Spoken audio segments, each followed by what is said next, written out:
Today on the Trent Out Loud podcast. Y'all didn't believe me yesterday? I got audio of Donald Trump advocating for Diddy. Are we about to see a battle between Haiti and the United States of America? What's really good? They not like us. They not like us. Donald Trump is bumping not like us. What up? It's Trent Out Loud, and I'm back with another episode. All right, it's Tuesday morning. Congratulations, y'all. We made it through Monday. Still not an exciting day, but hey, I got a good show set up for you guys to get you through your Tuesday, all right? We have a breaking story. There has been leaked audio of Donald Trump riding for his boy Diddy. This is following up from yesterday's episode. In lead stories, we're going to talk Diddy's bodyguard, Sting riding for Diddy, SNL Comedian talking about R.Kelly and Donald Trump. And we also have a follow-up from Olympian Jordan Chiles. Quick news, we're going to talk Lil Wayne, Kamala Harris, Tyler the Creator, Quincy Jones, Trick Daddy, and GloRilla. As always, we're going to close out the show with question of the day and a little bit of sports news. Y'all know what time it is. Turn your TVs, your radio, or your devices up. I'm about to start this show. Let's go. All right, yesterday in episode 372, we broke a story of Diddy's team reaching out to Donald Trump and his team to try to help Diddy get bail and or a pardon if he is convicted, okay? This is all alleged. It was from a very, very reliable source that is actually close to the Diddy team. We don't know yet what Donald Trump is going to do. Word on the street is he is actually going to try to help him. If you do want more information about that, just head on over, like I said, to yesterday's episode 371. I'll give you guys more detail. Today, there has been leaked audio of Donald Trump riding for Diddy. Now, before I play it, a lot of you people are sure going to say, oh, this is AI. This is not AI. There is actually a site that you could run audio through to tell you if it is AI or not. I have run it through. Plus, it was another very, very credible source that has sent this to me. So I'm going to play it for you guys. Donald Trump, President-elect Donald Trump, going to bat for Diddy. Take a listen. Good for Diddy. Absolutely. I love Diddy. You know, he's a good friend of mine. He's a good guy. Is he a good guy?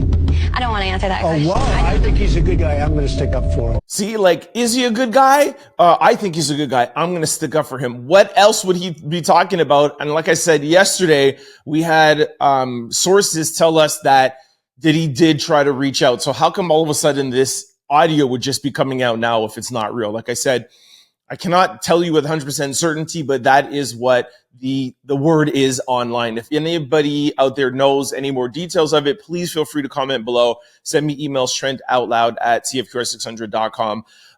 One of the things, too, that for those of you who are not on YouTube or Spotify, during that clip, we did show some pictures of Diddy and Trump being close and, you know, taking pictures with Trump and Melania. I'll play some more too now while I'm talking.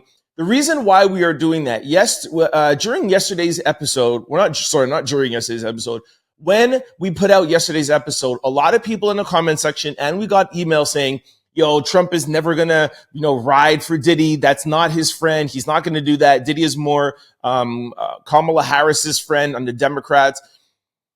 Diddy, say whatever you want about the source. Say whatever you want about the audio. Diddy and Trump are very good friends. That's a fact. Okay, that is not hearsay. That's not speculative. That's not alleged. That is a fact. Like, they are homies. You heard it there in the audio, regardless of the context of the audio. Like we said, we don't know if this is new that just came out 24 hours ago, now that this story is out, or this could be a clip from the past. We're not 100% sure. But fact is that is Donald Trump saying he's going to ride for him. That is his boy. And we have, listen, I could play pictures. I could show you guys pictures throughout this whole episode of Diddy and Trump. They are very good friends. We are putting up a picture of them almost like 25 years ago. Diddy looks like a kid. Like, they have had a very, very close friendship for a very long time. So it's not unrealistic to think that now that he's president-elect that he wouldn't try to help out Diddy. Trying to help somebody get bail is not something that is far-fetched. It's not to say, hey, you're guilty and I'm going to give you a pardon. That I understand could be a little bit more difficult. But to say, hey, President-elect, listen, I just want to be at home. I'm going to go to court. I'm not going to take the flight risk. I'm not going to be a flight risk. Is there something that you could do to help me? If you guys actually think for somebody that's been friends with somebody for 25 years, we just showed you the pictures of it. We just showed you an audio of, if it's not present, it was in the past, of Donald Trump saying, I like Diddy. I'll ride for Diddy. I'm going to stand up for him. He's a good guy. If you don't think that there's somebody on Diddy's team reaching out to Donald Trump saying, hey, can you just help me get bail? That's all I want. Just help me get bail. We'll talk about the conviction later on. If you think that's unbelievable or far-fetched, then hey, I don't know what to tell you, but it is not far-fetched. They have a direct line of communication. They have each other's cell phone numbers, email contact, people. Like I said yesterday, they're both from New York. They all run in the same circles. Trust me on that. That is a fact. They're homies. If you guys want more on this, like I said, go and listen over to episode 371. But Diddy and Trump are very close friends. And Donald Trump has known to ride for the people that ride with him. And you never heard Diddy saying anything bad about Trump. So, last thing is that there's also word on the street that Donald Trump is also going to help the mayor of New York City, Eric Adams, who is on trial right now for a RICO charge. Diddy actually even said that. Trump actually even said that at one of the dinners on the during the political campaign. He said, and I quote, he said, hey, Eric, they're really giving you a hard time. They're coming after you, just like how they're coming after me. So Eric Adams has already been in contact with the president-elect. He is the president. Donald Trump is going to be the president, the 47th president of the United States. He does have control. His cases have already been thrown out. The federal cases against him have been thrown out. He's the president. He is in control of the people who are bringing Diddy to court, and Donald Trump is in control of the people who are bringing Mayor Eric Adams to court. These people are reaching out to Donald Trump, asking them for help. I could promise you that. I can guarantee you that. That's a fact. All right. All right. Now that we're done with our breaking audio, let's jump back into lead stories. Diddy's former bodyguard files a $100 million defamation lawsuit against a sex assault accuser. All right. Why I really wanted to talk about this is because 2 weeks ago, or maybe 3 weeks ago, when we told you about this case, by the way, this case is brought by Tony Busby. You guys should know him by now. He is the lawyer that is bringing over 150 cases to Diddy, the Texas lawyer. He has a hotline out for anybody who wants to file a suit with Diddy. But Diddy's bodyguard is filing a counter lawsuit defamation. And the reason why this is major is that in the court system, everything runs under precedent. And this girl can mess up a lot of cases for Tony Busby. And you can't just go out there and say things to people. If you guys remember, I'm not sure which episode it was, but when we broke this story, this accuser said that the bodyguard, I'll read the article for you in a second, but said that the bodyguard and Diddy had done these things to her. But then the bodyguard came out and said, hey, I have text messages of this lady asking me to come on her side and she will give me part of the settlement. And that's how he was able to prove that he had nothing to do with this. And the only reason why she was calling him out is because he didn't want to go on her side. Now he's taking a step further and suing her for $100 million. This is all good for Diddy. The amount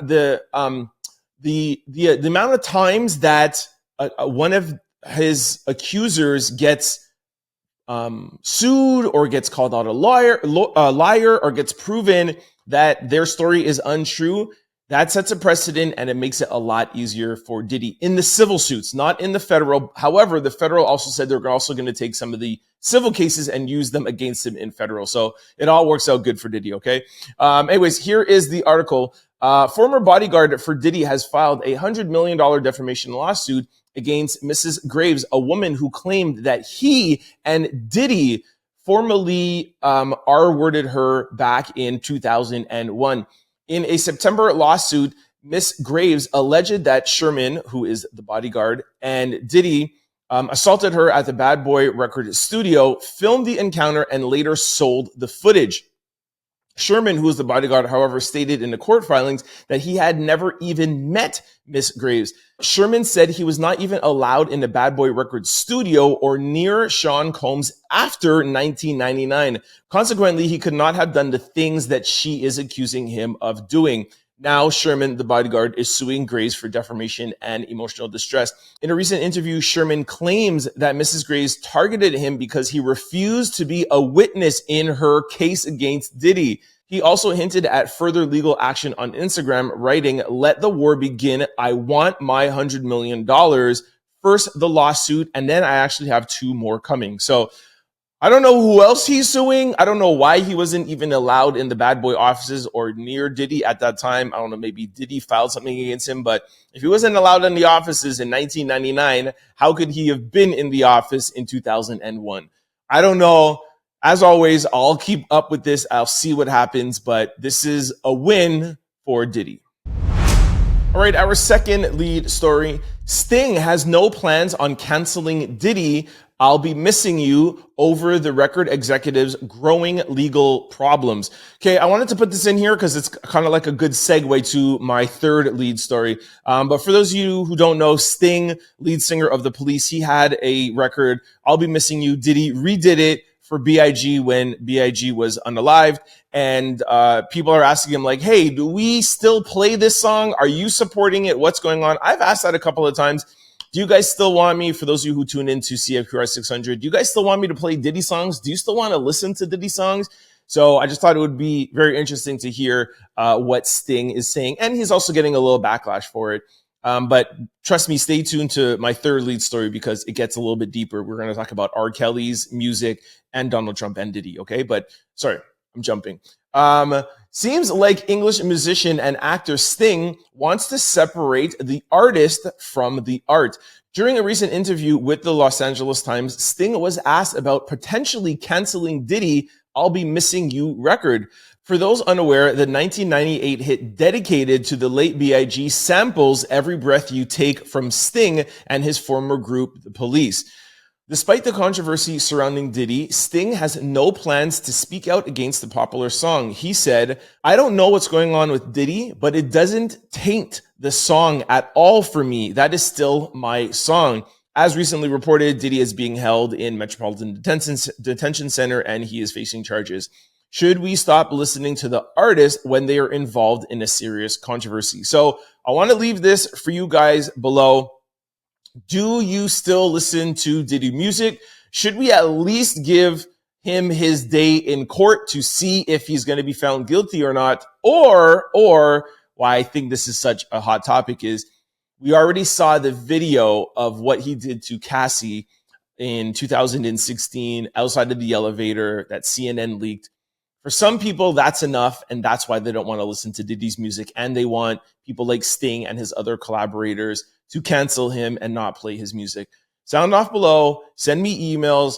Do you guys want me to still play Diddy music on CFQR 600? And do you still listen to Diddy music? Let's go on to our third lead story, and you'll see the connection that I'm trying to make. Our third lead story. Comedian Michael Che jokes about openly listening to R.Kelly after Trump's re-election. He says, if white people can elect their felons, I can dance to mine. I thought that line was funny. If white people can elect their felons, I can dance to mine. I have a little clip. Take a listen. We'll talk about it on the other side.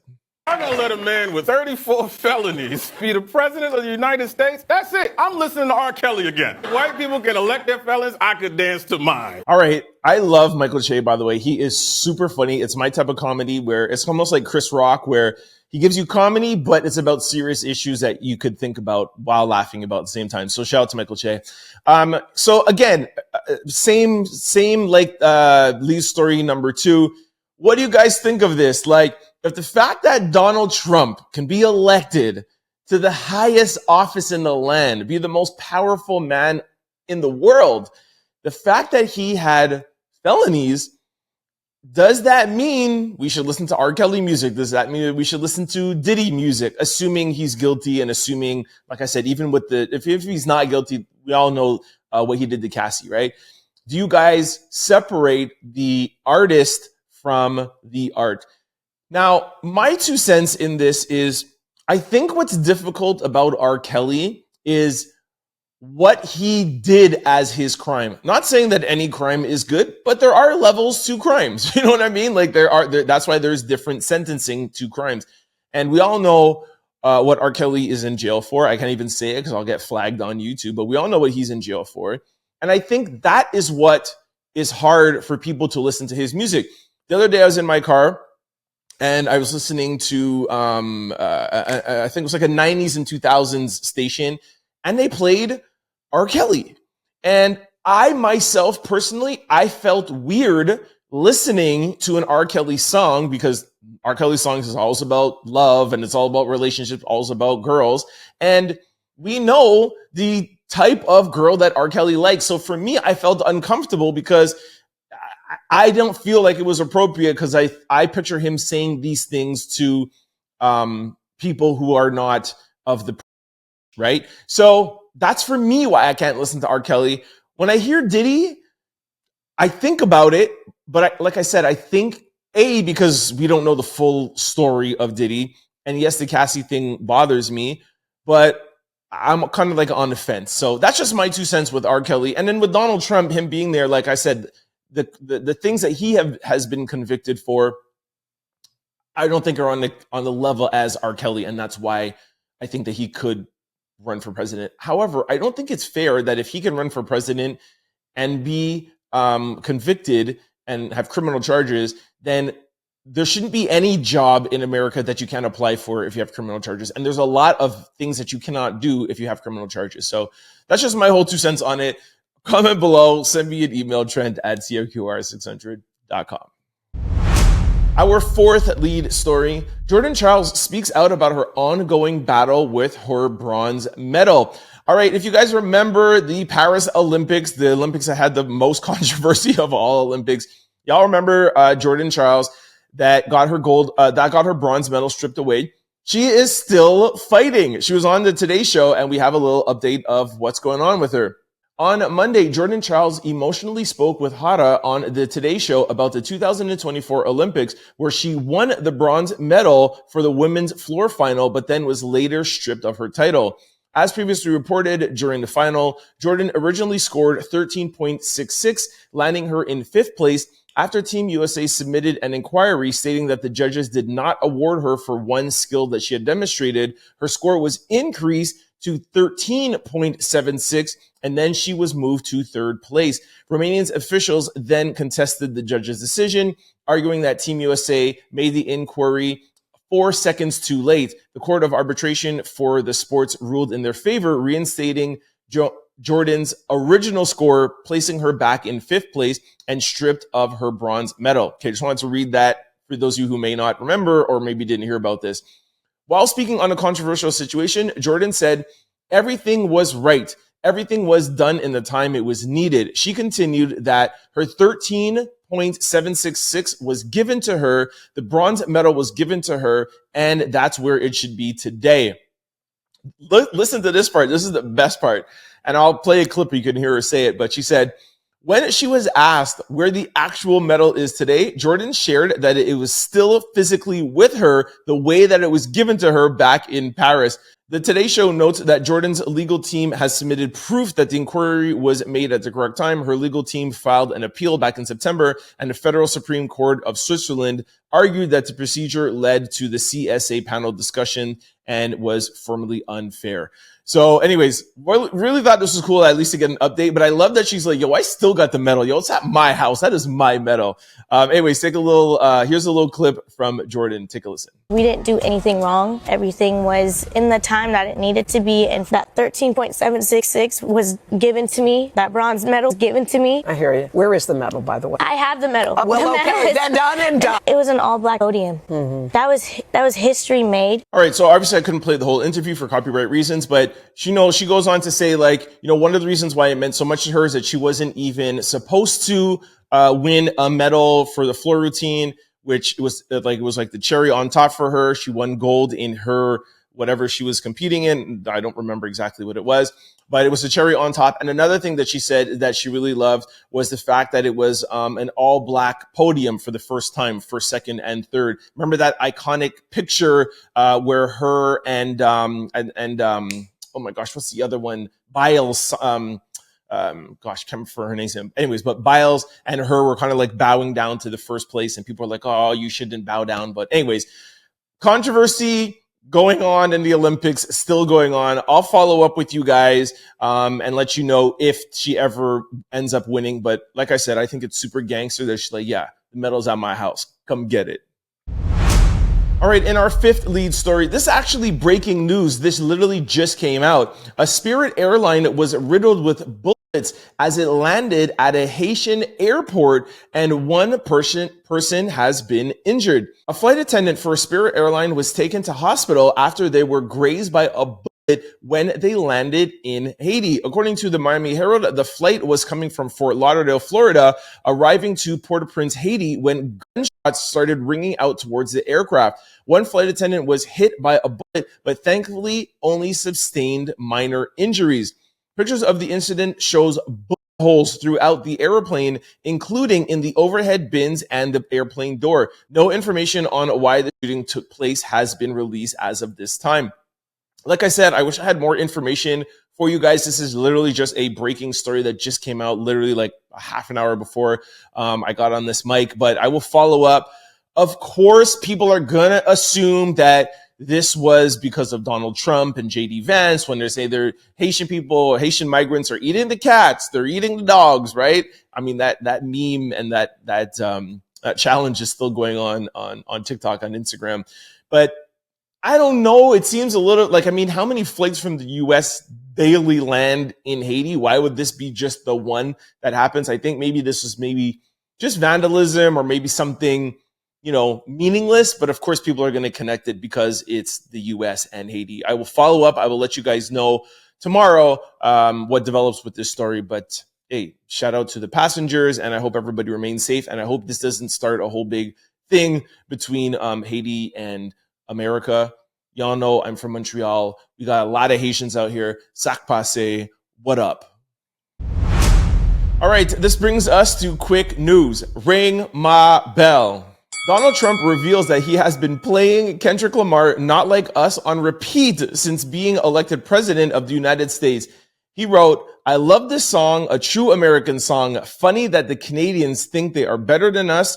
They are not." All right, this literally went super viral. I think it was yesterday or maybe Sunday night that this came out. Everybody was reposting it, of course, playing Kendrick Lamar, Not Like Us. I told you all yesterday, it's going to be a long year. I cannot wait till we stop playing this song.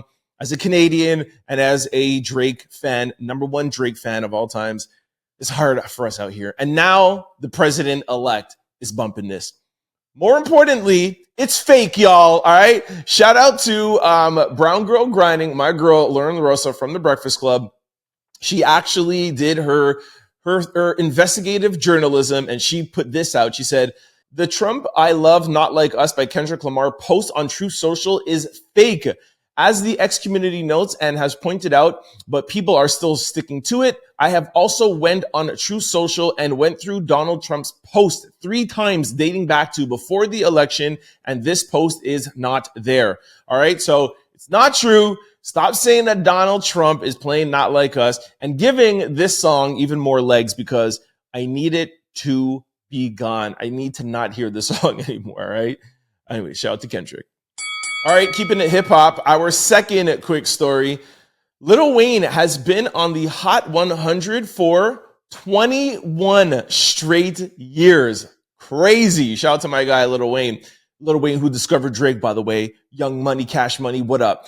Lil Wayne has now been on the Billboard charts for 21 straight years. Sorry, I already read that already. His latest appearance was from his feature on Sticky, which was on Tyler, the Creator's album.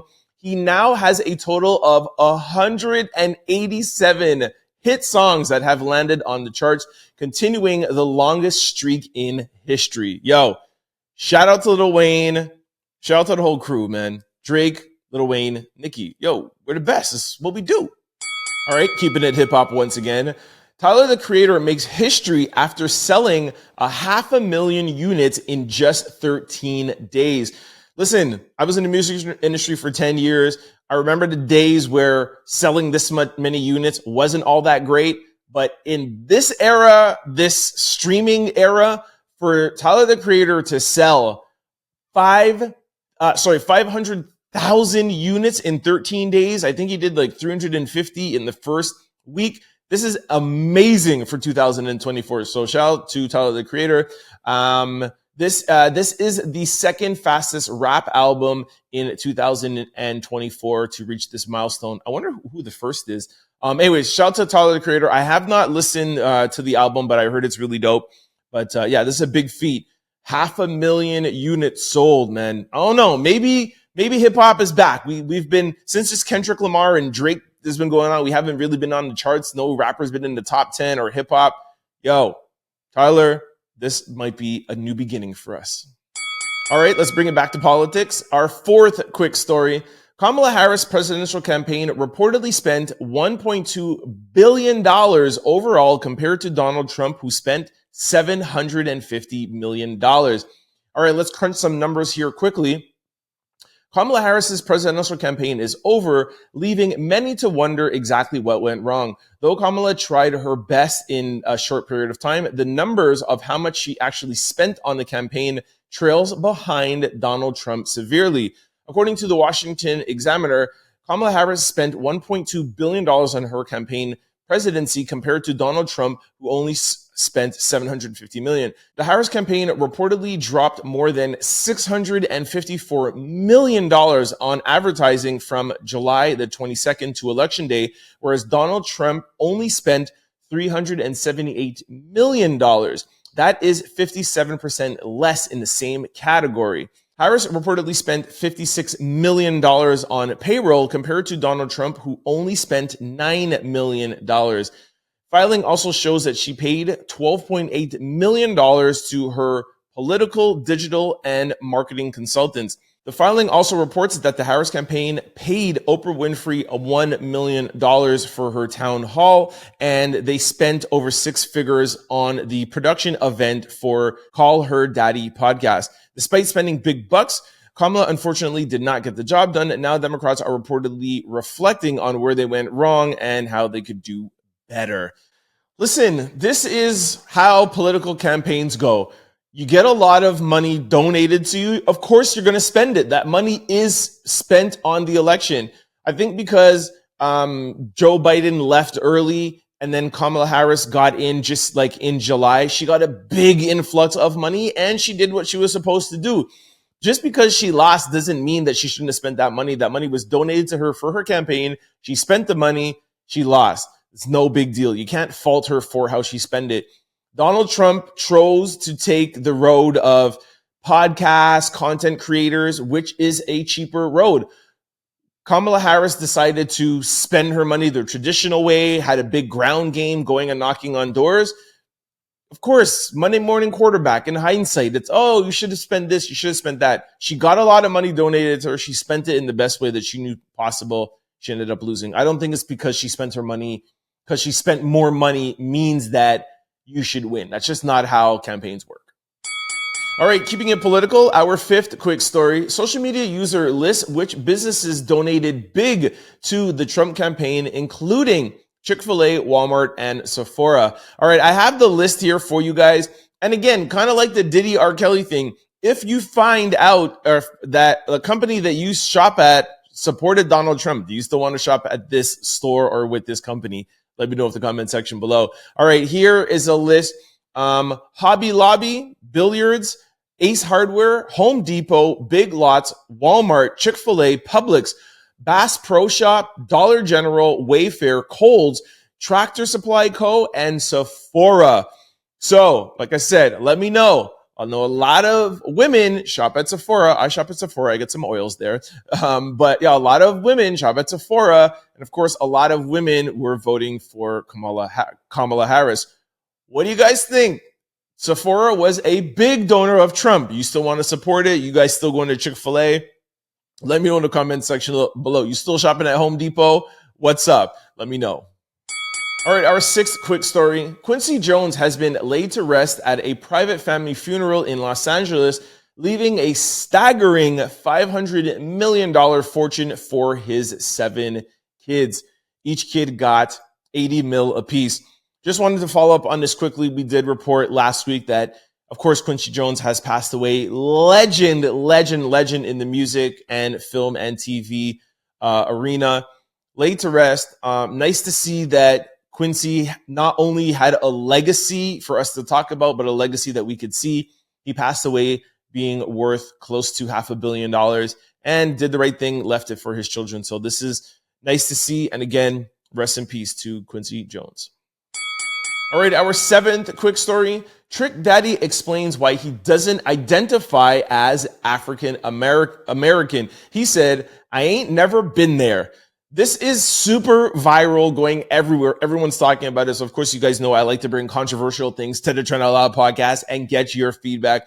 I'm going to play a little clip from Trick Daddy. Let me know what you guys think. Take a listen. I'm trying to figure out how Afro get in front of my mother face. I'm not from Africa. All right, a lot of people have been sounding off about this, saying that, hey, if white Americans are not being called European Americans, then why should Black Americans be called African American? Little bit of a difference, because the white Americans that came over here voluntarily. A lot of the Black Americans back in the day, of course, were not brought here voluntarily. So that's why the term African American is used to just give credit to where we were all from. All Black people were originated from Africa, whether you are Jamaican or from the West Indies or whatever. So I don't have time to really deep dive into it, but y'all let me know in the comments section below. Do you Americans identify as an African American, or do you just identify straight as an American? Because as far as you can go back in your bloodline, you're American. Even knowing, though, that you actually come from Africa. Let me know in the comment section below. Send me an email, trendoutloud@cfqr600.com. All right, our eighth quick story. GloRilla says that she is single and celibate. All right, my girl, GloRilla, y'all know how much I love Glo. She tweeted out and said, "Single and celibate until God sends me my husband." All right, as much as I love Glo, I totally don't believe this. She's either one, trolling, or two, she probably just was in a little situationship. It didn't work out, and her and the guy probably ended things, or she ended things with the guy, and now she just threw this up. I really doubt that she's going to be single and celibate till she's married. Glo is young already, so I just don't believe this.